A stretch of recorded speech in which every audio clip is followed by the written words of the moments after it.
From a global equities perspective, how do the election results matter? I would say that longer term, who the president is, what the administration is, doesn't really matter.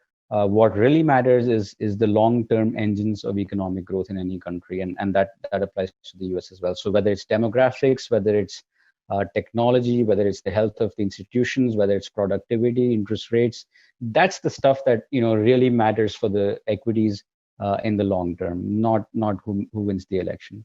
That being said, I think this is certainly a big event and one that we are looking at carefully.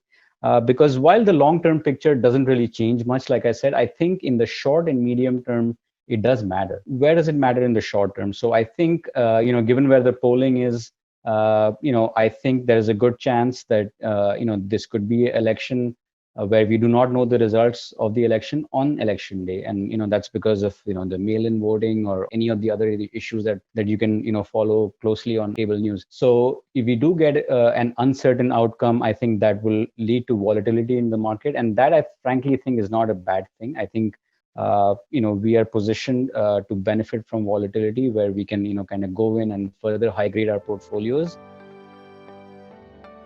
In the medium term, I think is where it really matters, whether it's Democrat or Republican. A Biden win would probably mean higher corporate tax rates, at least above a certain level of income.